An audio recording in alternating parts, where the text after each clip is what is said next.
Bem-vindos a mais uma nova edição destas conversas Esperar Sentado, Design da Cadeira em Portugal.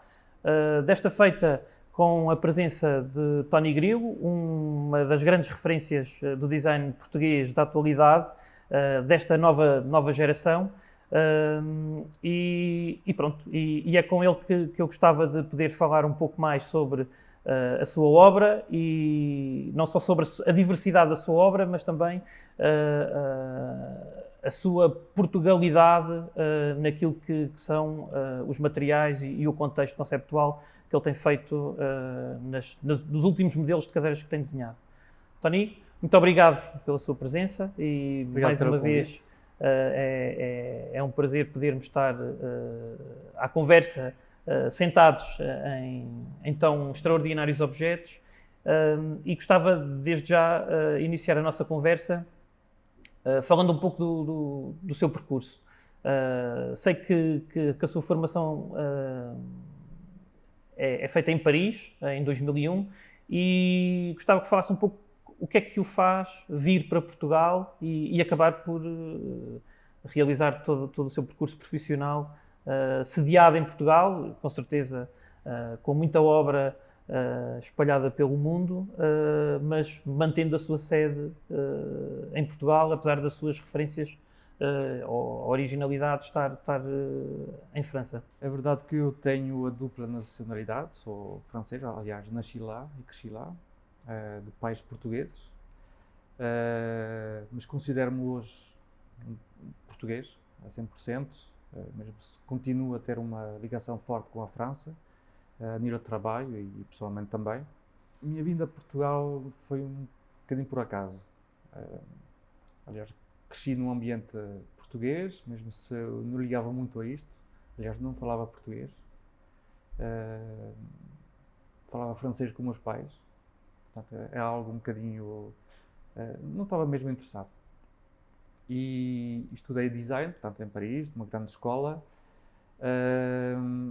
A meio do meu percurso, portanto, da grande escola, que é a Bull, em Paris, fiz um pequeno episódio aqui, um estágio, basicamente, em Lisboa, a convite do Marco Sousa Santos, e foi aí que eu mudei e descobri um Portugal que eu não conhecia. Portanto, um Portugal muito criativo, contemporâneo. Mas até esse momento, qual era a relação com Portugal? Era, como muitos, passar uns vir verões, as férias, o período de férias. Okay. Havia essa relação, havia esse conhecimento do país, mas era uma coisa sim, muito esporádica. Completamente, mas não conhecia a realidade contemporânea de Portugal. Eu decidi vir cá a Lisboa, descobrir a cidade, foi na Expo 98, portanto, levei com um boom na cabeça. Afinal, é este o Portugal que eu não conheço e acho que deve ter acontecido a mesma coisa para vários portugueses lá fora. E então, nesta altura, fiz cá um estágio com o Marco e descobri outra maneira de criar e de pensar. Mas quando o Marco diz há uma maneira diferente de pensar, relativamente àquilo que tinha bebido do academismo francês. Exatamente. Para mim havia uma grande diferença, que hoje, acho eu, é um misto dos dois. Em França é tudo muito mais intelectual, tudo justificado, tudo pensado por menor. E quando cheguei cá, disseram-me para de pensar e faz. É o desenrasque português, a pressão portuguesa, é tudo para ontem. Habituado a pensar muito tempo sobre um projeto que tinha que fazer de um dia para o outro, portanto é um enquadramento tão diferente, não é uma coisa que é melhor do que a outra, só que em Portugal damos mais confiança à intuição, ao lado mais sensível, intuitivo, e trabalhar mais com o coração do que com o cérebro, talvez por ser mais latino, ou aberto ao mundo, aberto ao mar, não sei qual é a inspiração, mas de facto sinto isto aqui. Ok. Tony, acaba por ser curioso porque o arranque de carreira do Tony, não só nesse processo de estágios e de algum trabalho que foi desenvolvido com outros projetos de curadoria, protodesign, a Feira Inova, depois estamos a falar em 99 do arranque da Experimenta Design, quer dizer, é engraçado que o arranque de carreira do Tony é muito paralelo àquilo que podemos chamar o segundo arranque ou a segunda ebulição do design em Portugal.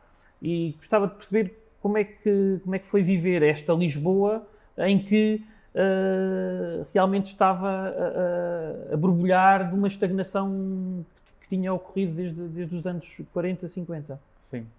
Eu participei, portanto, a todos estes eventos, eu diria não como designer, eu era organizador, portanto, organizador de exposições, de workshops. Na Feira Inova o meu papel era organizar, portanto, ateliês e workshops com a indústria portuguesa, com designers de renome internacional, com escolas internacionais, criava isso tudo, da A a Z, desde a concepção da própria exposição, da ideia, ao trabalho com a indústria e até à exposição, estar em Paris ou estar em vários sítios e trabalhar com alunos e indicar e dizer como é que se trabalha a matéria. Nesta altura, durante 2, 3 anos, andei muito pelo Portugal fora, desde a cerâmica, vidro, madeira, portanto, Acabou por ser importante na formação também, não é? Não Acho só no sim, conhecimento sim. do território, como também diria nesse que conhecimento. comecei mais... hoje sou mais ator, mas comecei por realizar o filme, pronto. E organizar, portanto, estes acontecimentos do design, que foi uma década muito importante. Cheguei mesmo a criar o Lisboa Design Show, portanto, a feira que ainda é atual e acontece em Portugal. E criei do zero, com muitas diferenças em relação à Inova, muito menos cultural e muito mais comercial, é verdade, e, na verdade, low budget. Os orçamentos eram completamente diferentes, mas havia ainda esta vontade de se basear no design. O ponto de partida era o design. Isto era muito bom. Dar esta oportunidade a um jovem designer, criar tudo do zero, portanto, foi muito bom para mim. Foi muito bom. Mas quando foi muito bom, não só na formação, na relação que acabou por perceber essa relação entre designers e indústria, não é? Porque Sim. esses eventos, mais que tudo, acho que são diferenciadores para o jovem designer que acaba de sair da faculdade e que não conhece esse território, que é nessa relação que os objetos surgem, não é? Sim. É verdade que a minha formação, portanto, em Paris, fui formatado a ter um papel de designer, portanto, a responder a um caderno de encargos, a problemáticas. O designer vem aqui resolver problemas, portanto, entregar uma solução. Em Portugal, nem sequer tínhamos o questionamento sobre as coisas. Não havia caderno de encargos, não havia perguntas, não havia nada, não havia problema. E então o meu primeiro papel, se calhar, foi realizar isto. Percebi-me que tínhamos que criar o problema, criar e provocar as coisas, para poder depois acontecer. Nos primeiros anos dediquei-me um pouco a isto. E depois, com os anos passando, passei para outra parte, que é da criação pura e dura. Porque também me apercebi que não havia grande relação entre o design e a indústria em Portugal. Então, por ter iniciado esta relação com os industriais, comecei eu também a criar. Os industriais, então faz-me uma peça. Sim, mas vou fazer uma peça para quê? É um fabricante, não tem marca. Então, começámos por aí, pela criação de marcas, a criar um contexto, portanto, de edição, para depois responder. E, lá está, isso é quase uma resposta a uma debilidade da indústria que se calhar só agora consegue perceber a mais-valia do que é ter alguém que pensa uma marca e que, isto é, A pergunta é no sentido em que o tecido industrial português sempre viveu muito da carolice de quem liderava a empresa, não é? E hoje reconhecem em vocês, designers, uma mais-valia, não só na internacionalização, como também no modo como, ou na facilidade que poderão escoar os produtos face à sua atratividade, ao seu design, à sua lógica de mercado mais ajustada à procura não só nacional como internacional.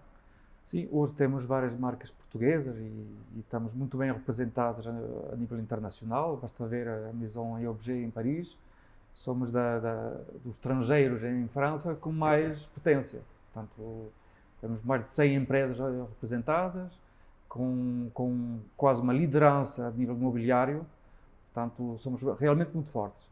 E hoje parece algo evidente, normal, haver marcas portuguesas, termos algum reconhecimento internacional a nível de design, haver relações entre industriais e designers, parece tudo normal, mas na verdade quando comecei fecharam muitas vezes a porta ao nariz, quase a rir, está bem, desenhos para quê?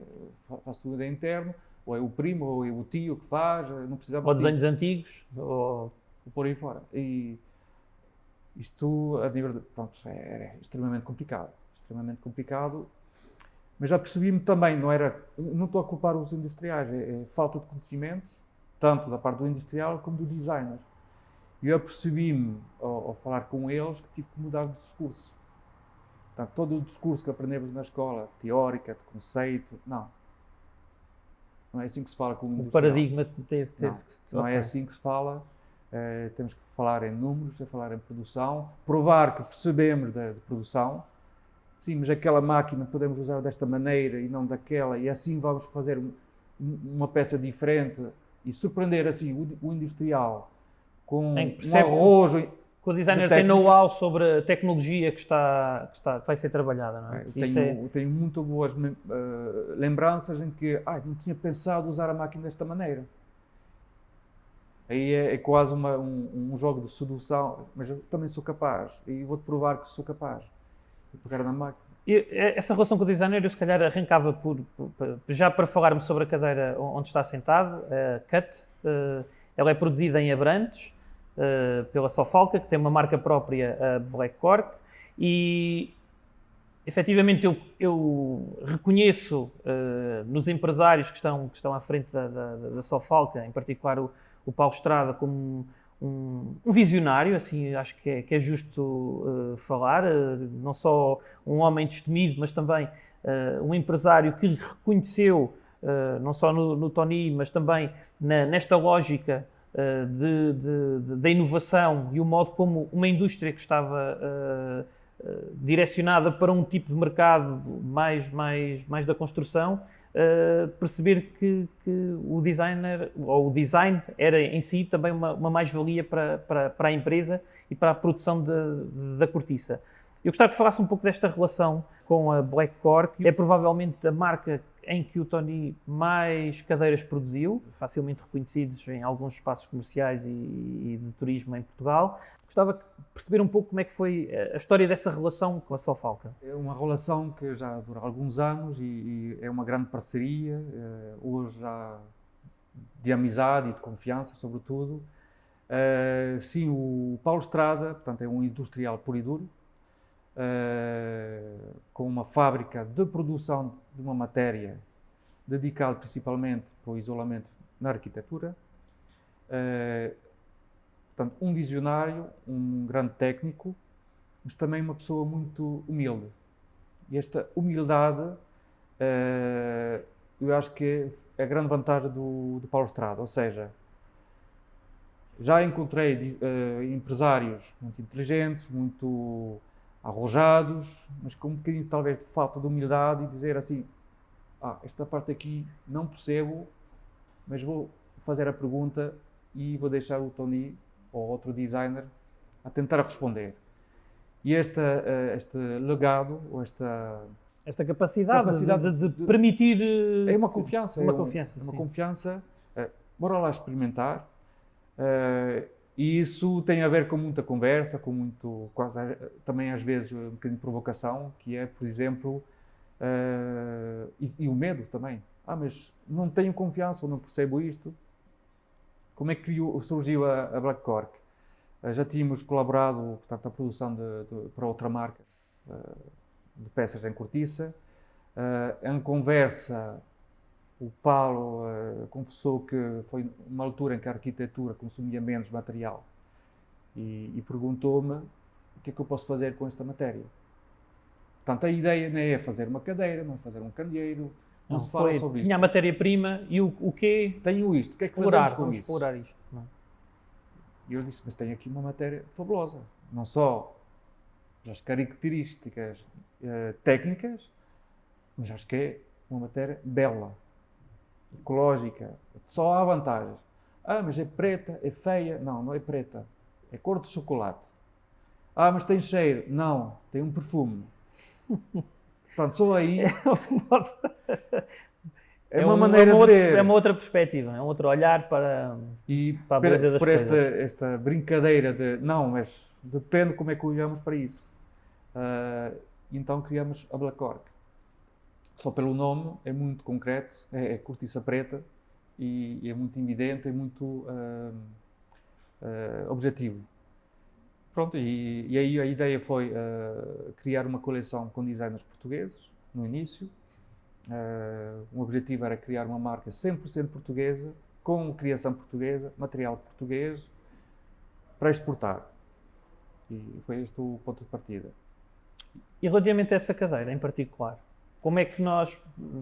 Eu sei que é um modelo que tem várias variações, várias alturas, facilmente depois lá em casa poderão investigar e procurar. O desenho em si, o conceito, como é que nós chegamos à conceptualização desse objeto? Ora bem, a minha visão como o meu trabalho, não é visão, é um trabalho como designer, primeiro foi melhorar a matéria. Com o Paulo Estrada e os irmãos, a família toda. Portanto, a cortiça para isolamento é uma cortiça menos densa, com mais madeira. Portanto, aqui optimizamos a matéria para justamente usar no mobiliário. Portanto, não se trata da mesma matéria. E aí foi, portanto, logo um trabalho de melhoramento da matéria-prima. Exatamente. O sistema produtivo, portanto, de blocos e de painéis na fábrica tem a ver com cortar os blocos. Portanto, fazemos de placas a blocos. Fatias, não é? Fatias. Criar volume com cortiça era uma problemática nova. Ou seja, como é que vamos fazer isso? Porque a fábrica estava preparada só para cortar e não maquinar. Pronto, tinham já uma primeira CNC. As primeiras peças que fizemos era com CNC. Portanto, maquinação da cortiça, mas o que não é um problema, porque a matéria que retiramos da cortiça dos blocos é reutilizada, portanto é reciclada, portanto aqui não há perca de matéria, pelo contrário. O problema foi nos preços, que tínhamos que contabilizar o tempo de maquinação dos blocos. Portanto, aqui é um problema económico. Qual é o preço de venda que vamos colocar no mercado? As primeiras coleções era tudo maquinado e eu pensei, não, temos que criar aqui uma coleção mais barata. Primeiro porque as pessoas estranham ver cortiça preta. Portanto, primeiro tínhamos que convencer as pessoas que era um bom material para casa. Somos os primeiros, portanto, sim. Temos que demonstrar isso. Segundo, ter bons preços. E o preço, o designer tem que dizer assim, ok, vou tentar evitar usar a CNC. O que é que eu faço? Então vou usar as serras de corte da fábrica, que é muito mais imediato. Não temos que contabilizar o tempo. E a fábrica está mais preparada para isto. Daí a coleção cut.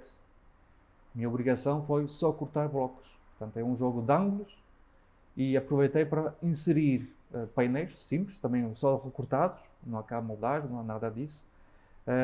O arredondamento é simplesmente feito com uma tupia à mão. Portanto, Por isso, neste caso, a tecnologia condicionou o desenho da peça. Exatamente. Ok.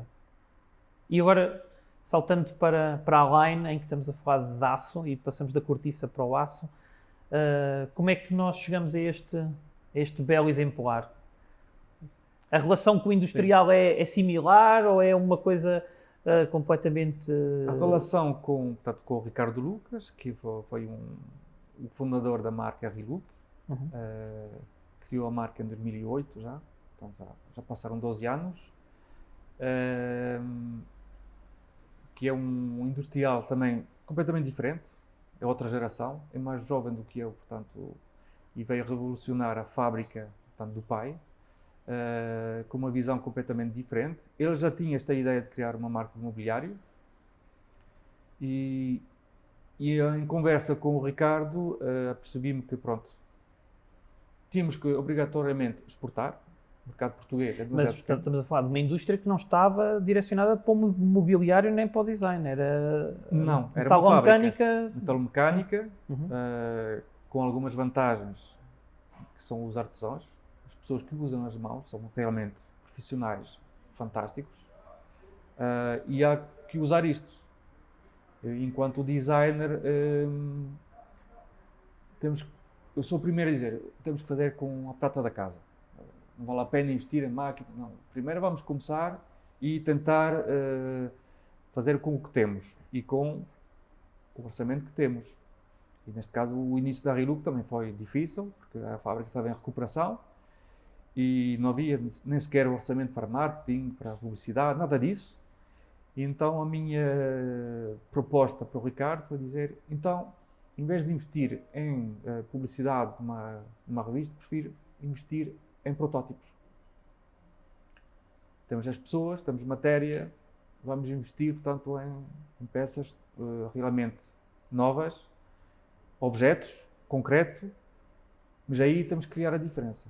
Não é fazer o que os outros fazem, vamos realmente mandar uma pedra no charco. Era essa a expressão que me estava na cabeça. E realmente este objeto, quando ele aparece, é realmente essa pedrada. Isto eu confesso que a determinada altura, quando pela primeira vez vejo esta cadeira, não queria acreditar que era design e produção nacional.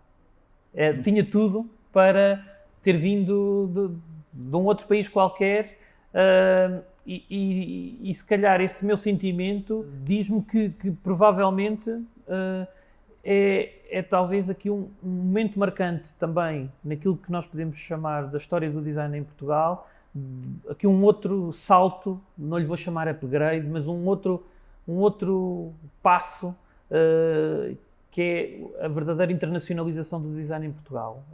Eu sei que há um esforço muito grande desde o princípio, desde 2000, com a Protodesign, com a Inova, com outros projetos. A ICEP também faz, quer dizer, tivemos em 2016, há bem pouco tempo, no Brasil, com um grupo de design. Pronto.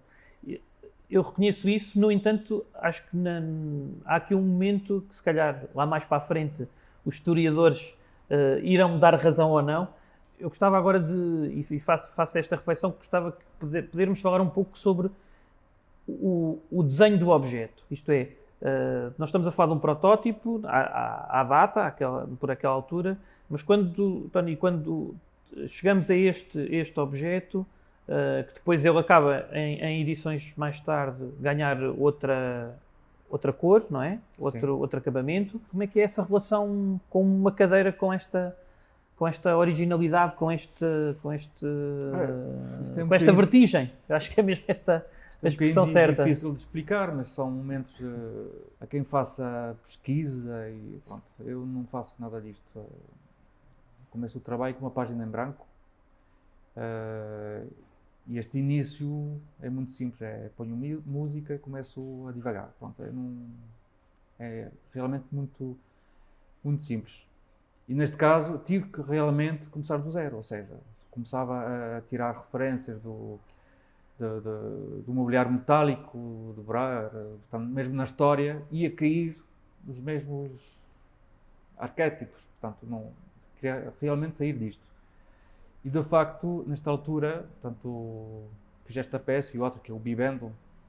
Eu ia lhe perguntar sobre essa, se ela é uma evolução, salvo seja, se é posterior a esta ou Foi feito ao mesmo tempo. ao mesmo tempo? Provavelmente O desenho, os esboços fazem esboços- parte da mesma página. Ok, ok. Estão ali os dois. E outras coisas. Fiz a composição da marca com as duas peças. Isso para mim era interessante perceber se eram contemporâneas ou se após a conclusão desta se tinha depois evoluído ou Eu acho iniciado que até começámos a prototipar o Bibendo. Primeiro. Primeiro. E quando propus o Bibendo, o pai do Ricardo disse tudo e mais uma coisa. Eu digo isto com muito carinho porque foram momentos engraçados. E eu, se calhar, na altura era ainda mais rebelde e mais, não, vamos, eu tenho que acreditar. Portanto, eu levava muita energia e convencia, pronto, tinha uma atitude muito a picar. Não, vou ver que... E para desafiadora, não é? Sim, Desafiadora. para mim fazia sentido porque aquela fábrica começou no ramo automóvel. Daí o Bibendo. Ok. O Bibendo que é o símbolo da Michelin. Sim. E fui para ali, meus pensamentos foram para aí, vou fazer uma coisa imponente, vou criar espelhos em 3D, portanto, com tubos, com chapas, vou realmente fazer uma escultura. E as pessoas vão ter, ou vão me odiar, e vou acabar aqui a minha carreira de design, que estava apenas a começar. Sim, mas são peças, esta, sem dúvida, é indiferente, é impossível não passar por ela sem parar um segundo, é difícil, não é? Sim, mas quando fazemos isso, não pensamos realmente qual vai ser o impacto. Estamos numa problemática muito local, uma relação com pessoas, estamos aqui para salvar, portanto, a condição, temos que alavancar uma fábrica, temos este tipo de pensamento, não é eu quero fazer a peça, não é, eu acho que nunca tenho uma atitude criativo-artística, tenho relações com as pessoas e a minha resposta vem sempre para tentar ajudar. Ok. Portanto, não me vejo aqui sentado qual vai ser a próxima criação. Aliás, tenho às vezes pessoas, não tens aí um projeto aí em gaveta? Não, porque faço para as pessoas, eu respondo, não crio, respondo. E é assim que trabalho. Mas é engraçado porque muito mais tarde, foi cerca de talvez de 3 ou 4 anos, recebo um e-mail dos Estados Unidos, um investigador, portanto em design, que está a escrever sobre um novo movimento em design. Até tem um nome, desconheci o nome, portanto é o movimento Neotenic, fiquei a saber, e para ele a peça precursora deste movimento é a Lind. E fiquei, pronto. Acabo por ficar contente, não sabia, desconhecia desse facto, que vem um pouco legitimar o meu comentário ainda há pouco, não é? Não, mas por isso que me lembrei deste é engraçado isso, episódio. Mas, Tony, saltávamos agora, depois da cortiça, do aço para a madeira e para o cabedal.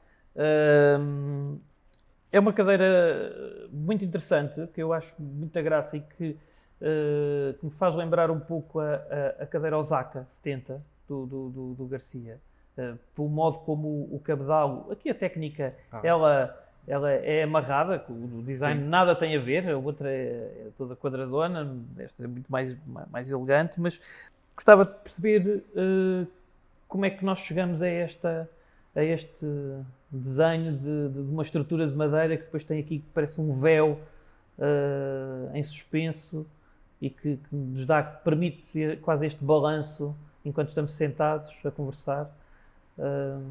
Pois, isso é engraçado porque às vezes a fase o projeto inicial não tinha nada a ver com isto, nada. A minha intenção era criar uma espécie de capa sobre uma estrutura, uma coisa muito, quase como uma roupa que devíamos vestir uma estrutura em madeira. Esta peça veio em reação porque há um bocadinho um problema no design é que gostamos de catalogar os criativos e como na altura fazia muito metal, as pessoas ligavam para fazer metal. E eu, pô, quero fazer madeira, quero fazer isto. E só tinha desafios a nível de metal. E eu, pronto, vou ter que reverter isto. E a história desta peça tem a ver também com uma história mais global, mais uma vez, que é uma criação de marca, outra, para um cliente francês, mas que não percebia nada de design e contratou-me para criar uma marca de A a Z. E em pouco mais de 8 meses criámos a marca do completo e fomos à feira Maison & Objet em Paris lançar aquilo. Portanto, eu propus, portanto, a esta pessoa criar, portanto, basear a marca sobre a qualidade das matérias. Eu disse, isso é cortiça, metal, madeira, pele, e vamos fazer uma coisa realmente, um trabalho sobre a matéria. E eu tinha desenhado justamente o início da D'Artagnan, uma espécie de capa, já tinha a estrutura mais ou menos assim, e havia qualquer coisa que me incomodava ali, não era bem isto, que justamente esta precipitação só tinha 6 meses, portanto tinha que pensar rápido e fazer e produzir. Ou seja, basicamente desenhei através de uma coleção de 10 peças num mês, vidro, cerâmica, tudo. E produção de vidro e cerâmica ocupa mais tempo técnico, portanto para mim isto era mais fácil, portanto não, o meu olhar para a cadeira não foi dedicado, não foi, pronto, tem que acabar. E estava em produção e comecei a quase, teoricamente, pegar em tesouras. Isso feito no próprio, na própria, Sim. no protótipo, não é? É.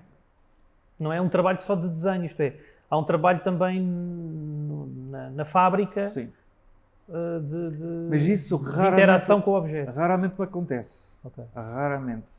Neste caso em particular aconteceu. Havia por isso que eu tenho algum tipo, a própria peça surpreendeu-me porque deu-me um golpe, não me tinhas bem resolvido. Muito bem. E foi uma chamada de atenção. Por isso que eu tenho um certo, porque eu costumo chegar à fábrica com tudo quadrado, tudo para produzir. E aí, neste caso, não foi o caso. E agora, falando da Arco, que é a mais arquitetónica de todas, como é que nós chegamos aqui a uma coisa tão robusta,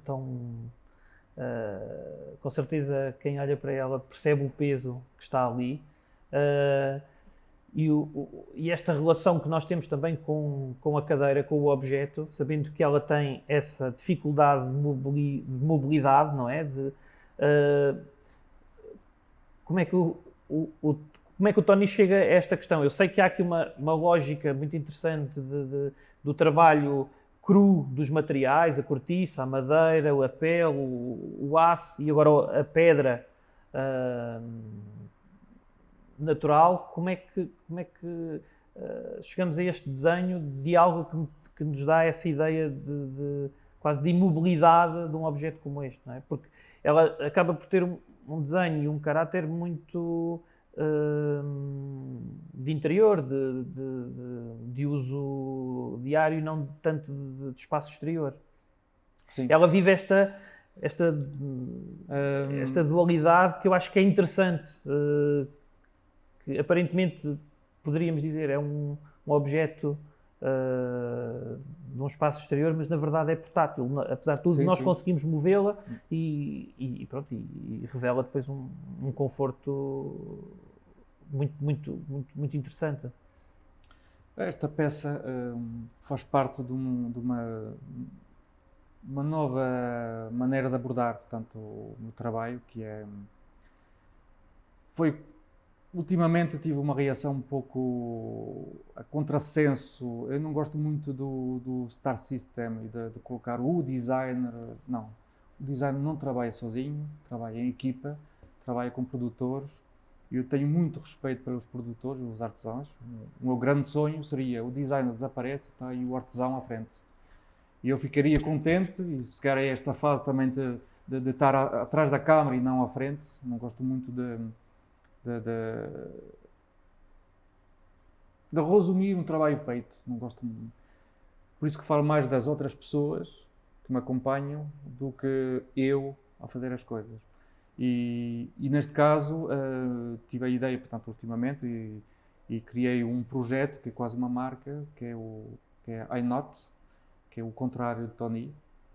I'm not, não sou eu, vou falar dos outros. E para cada peça cria uma parceria muito grande com um artesão ou uma indústria. E neste caso é um parceiro que eu tenho, que são fabulosos, mais uma vez portugueses, trabalham o mármore de uma maneira incrível e, sobretudo, são pessoas adoráveis. Pronto. Isto é um critério que eu tenho muito grande. Essa relação com tem que haver de uma afetividade, relação sim. Quando as coisas não correm bem, não Tem que haver uma sintonia, não tenho amor à peça, nada disso. Okay. Aliás, eu não gosto de ter peças. Quando olho para uma peça, lembro-me da história toda. Que é isso que me seduz. E neste caso o desafio é, pronto, vamos fazer uma cadeira mármore. Só a ideia, não, espera aí, como é que fazemos isso? Claro que existem muitas cadeiras em mármore, sobretudo no design de coleção, são peças extremamente pesadas. E não, vamos tentar fazer uma cadeira muito leve, entre aspas, tem 20 kg. Sim, mas é possível transportá-la. Sim. Claro que não é para ver a televisão ou a série em casa, é uma peça mais escultórica, porque até a tecnologia e o investimento que implica uma peça dessas é muito tempo e a matéria também não é barata. Em paralelo a esta história de pessoas, tenho um grande respeito e uma paixão enorme pela matéria. E o mármore, então, é fabuloso. É diferente do aço. O aço é sempre o mesmo. Há muito amor de polimento, portanto, passar muitas horas, chegar ao brilho e, de repente, a peça reflete toda a envolvência. Isto, para mim, a questão do espelho e do reflexo é um tema que me atrai muito. No mármore espera aí, tem aqui um bloco que foi a natureza que o criou, foi a natureza que decidiu criar aqui este veio, que vai do verde ou castanho ou dourado. Uau, só isto, já disse uma vez em casa, vou cortar não sei quantos quadrados de mármore e vou pôr nas paredes e não quero mais nada. Porque é bonito. E aqui quis realmente, portanto, mostrar a beleza da matéria, com curvas, mais uma vez, para ver o veio a circular em 3D. Portanto, a intenção vem sempre daí. O arco é uma referência também à arquitetura. Sim. Pois. O Rui Afonso Santos, no livro que acabou por escrever sobre o Tony, refere um pouco isso, que a obra do Tony é um pouco, ou que vive das bases do que é o design em Portugal. E eu acho que hoje acabamos por olhar não só nestas questões do conceito, da tecnologia, da inovação, da relação com a internacionalização também, que na verdade é algo que nós sempre vivemos desde as descobertas, quer dizer, sempre houve esta relação muito forte. E pronto, e olhando para estes três modelos que vivem muito das nossas raízes, sem dúvida, facilmente chegamos lá, é algo perceptível. Permitem-me dizer que o Tony respira design português por todos os poros. E olhando, eu fazia agora...